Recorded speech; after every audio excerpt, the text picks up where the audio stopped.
Hello, my name is Pedram, Danesh-Mand, and today I would like to introduce you to these sessions of 1310. And these interactive sessions, they're trying to capture 30 years of experience in 10 minutes, which is quite exciting and valuable. For today, I have a pleasure to be with Chris Luck.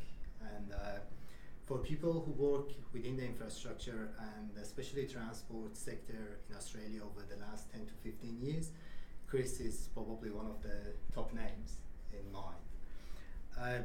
So in terms of experience, Chris his achievements in the last 10 to 15 years, including the former Deputy Director General Transport Projects in Transport for New South Wales, including the delivery of more than 400 projects with a value of $12 billion, together with the growth in organisation from 60 to 900 staff, and in annual turnover from 200 million to $2.5 billion. Amazing, quite amazing achievement and journey. And I'm personally so excited to hear your experience in 10 minutes. Thanks for your time today. It's a great pleasure to be here and listen to your experience in 10 minutes. And I think that's quite valuable for us in Australia, but also globally for our profession. So it's up to you. Thank you, Pedram. That's very kind of you. Excellent. So as a first question, Chris, development and delivering the infrastructure projects generally take years from initiation to completion. In your view, what are the top key critical milestones along the way? So I think, Pedram, to answer your question, I'm going to start with a sort of government perspective from a government project, because government as the client in these projects has a process that is really quite important, and it has all the key steps laid out. First one is the justification. Why are we going to be delivering a project? In fact, it's even earlier than that. What is the service need that we have that then becomes a project? So we might need more hospital beds, or we might need schools, or we might have a road problem, but we don't know necessarily that the road or the hospital or the school is the right solution. We're not at a project level. So the service justification is the first position. The second key milestone leading on from that is the business case. We must have an accurate and a proper business case. And so often this is rushed through, because the business case will define what the deliverable is. It'll define where the funding's coming from, where the finance is coming from. It'll define the service that we're going to be providing. And so that becomes more or less our starting point for the project. The next critical part is the procurement. How are we going to be delivering this project? And a subset of that is the contracting strategy. Which form of contract are we going to use? So delivery strategy and contract strategy. Clearly, the second last but important part is the actual delivery, the people that are going to be doing the delivery. And the last part is the lessons learned. Sure. When the project's finished, what did we do well? What did we not do quite so well? How can we improve what we're doing? Thank you. Excellent. So Chris, you mentioned about the earlier stages of project initiation and business case. Based on the performance, in your view, what's wrong with the decision making for infrastructure projects at the earlier stages?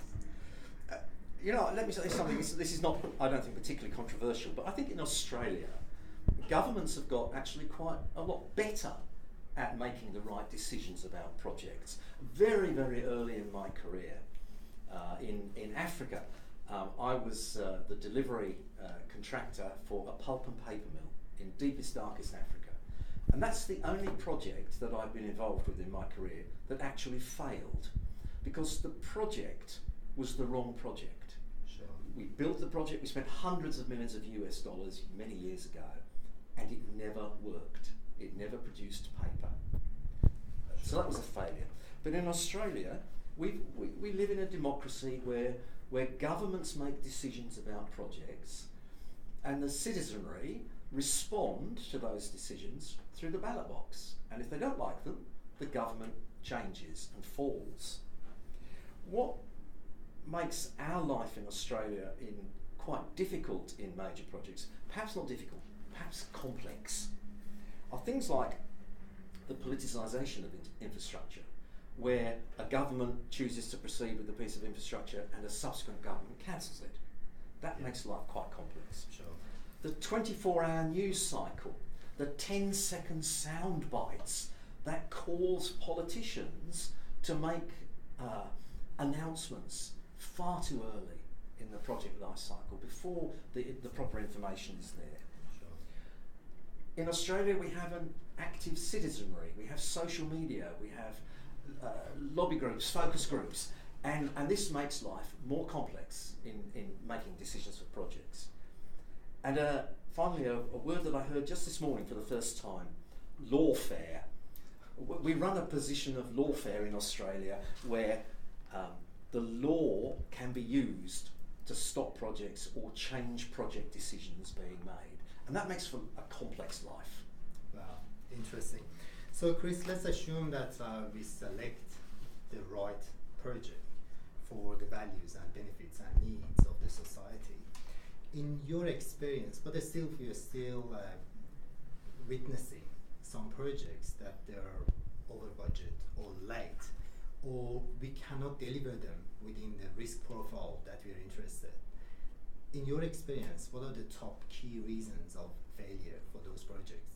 Three. Perfect. Good. Scope, and scope. Right. Now, let me come back on that. Sure. First, scope. The sponsor hasn't properly defined what the scope of the project is. In their mind, they might know what the service delivery is, but they haven't quite worked out what the scope of the actual deliverable project is going to be. Sure. And what that leads to is a very poor business case, which I mentioned earlier, where the funding isn't appropriate, where the delivery strategy isn't appropriate for the scope that's been defined. Poor community consultation, because the government's gone out and consulted on a particular scope, but that's not what's eventually going to be delivered. Sure. Second scope, the delivery entity, the contractor, hasn't understood in the tender process what the scope is that it's meant to be delivering. And so the tender price is too low. Or the program is too short because he didn't understand the complexity of what he was delivering. Sure. So the sponsor's got the scope wrong, the delivery agency's got the scope wrong, and then during the course of the project there are changes and variations to scope, which cause delay, an increased cost, and they're caused by both parties. They're caused by the sponsor changing his mind about what he wanted, or the sponsor and the contractor together having to develop a scope because it wasn't clear in the first time, or indeed the contractor changes the scope off his own bat. I did a project a few years ago as a contractor where we tendered the project on a road project with super T beams, and we decided to change to match cast precast. It cost a fortune in time and dollars. So scope, and scope. And if you needed something else, people. Wow. Interesting. So Chris, as a last question, is that you're one of our keynote speakers in the next coming Project Controls Conference in Sydney in September 2017. And you mentioned about the scope, and people. What do you want to share with us in the conference?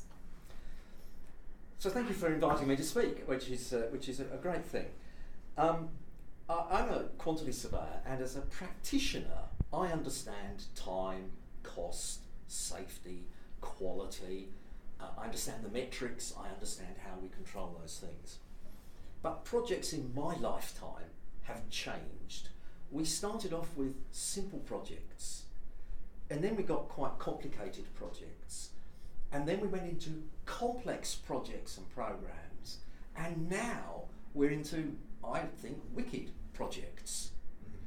And I want to explore some of those things in the sense of project controls, because project controls need to expand to cope with the type of project that we currently have.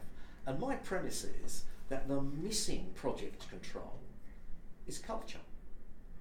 and that the sponsor, the deliverer, the end operator have a marked impact on the outcome of the project depending on their culture and how that culture was formed right at the beginning for the project, and how as project controls professionals we can measure that. Excellent.